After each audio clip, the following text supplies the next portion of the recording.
Hey people, you know what's frustrating?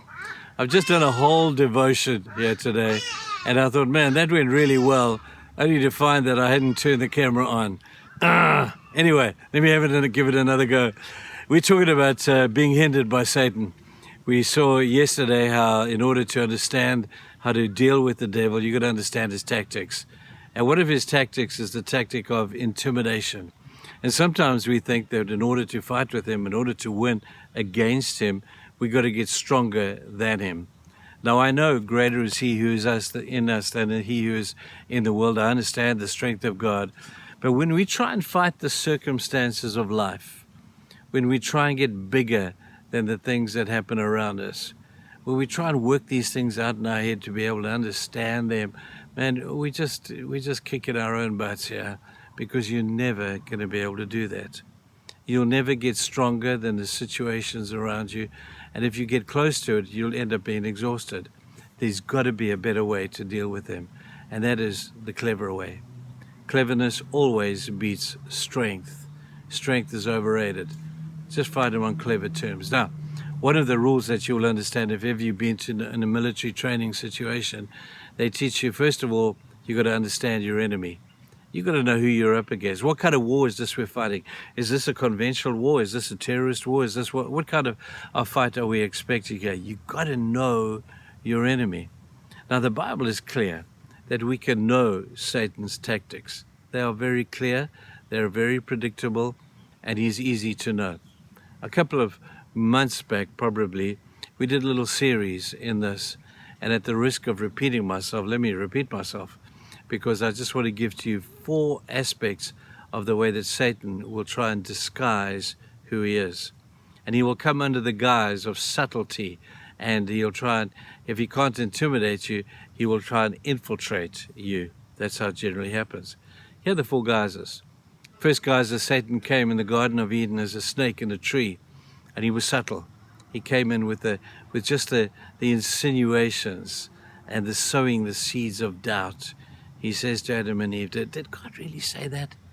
Are you sure that's what he meant, that you couldn't eat of the tree?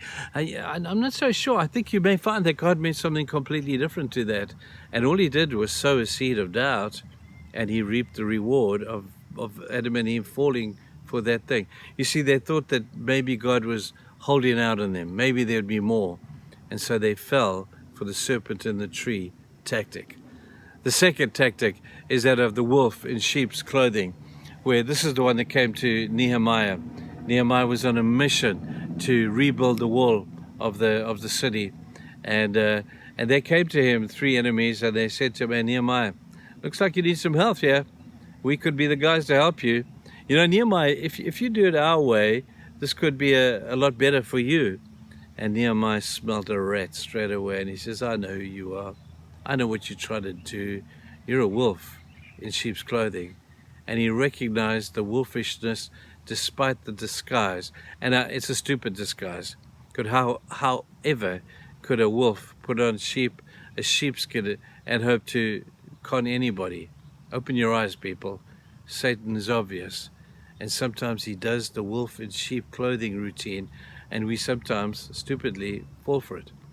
The third tactic that Satan has, and the third guys, he comes as a roaring lion, seeking whom he may devour. Now, I don't know about you, but I'm a bit afraid of a roaring lion. If I don't have a gun with me to shoot that dude, then I'm out the window. But a roaring lion is obvious.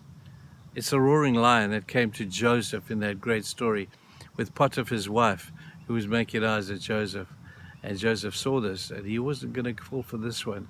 And when she tried to get hold of him, tried to seduce him, he ran, he climbed out the window, he got away from it. He recognized the roaring lion, and he says, hey, I'm not staying to fight with you. I'm out of here. Sometimes we need to do that. But first we've got to recognize where the roaring lion is, and who it is, and what it is.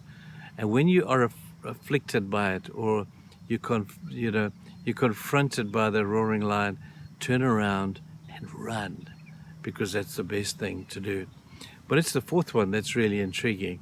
Sometimes Satan comes to you as the angel of light.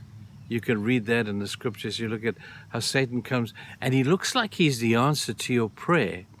You've been praying for something and suddenly you think, man, God has suddenly blessed me with this incredible thing, and God has come through for me, and God has provided for me, and I've got a better job, and I've got greater income, and man, I am so blessed. Let me tell you, that blessing is yet to be tested, because the test of time is the test of blessing. And if blessing distracts you from your walk with God, it's just an angel of light. I'm nervous sometimes of blessing. I keep thinking, is this really a blessing? Or is this the ultimate test of Satan? He comes and he looks like the answer to my prayer. So think about those things, people. Think about what guises Satan comes at, because the answer to winning the battle, you've got to know, first of all, the war you're fighting, then you've got to have studied the enemy. I encourage you, go and read up, go and Google those texts that I've just spoken to you about, and see if I'm not telling you the truth. The 4 guises, and there's probably others as well, that Satan will choose to mimic, to fake, and to sow seeds of doubt. Let's learn how to deal with them. Not by getting stronger, but certainly by getting cleverer. I hope that's useful to you. See you tomorrow. Bye.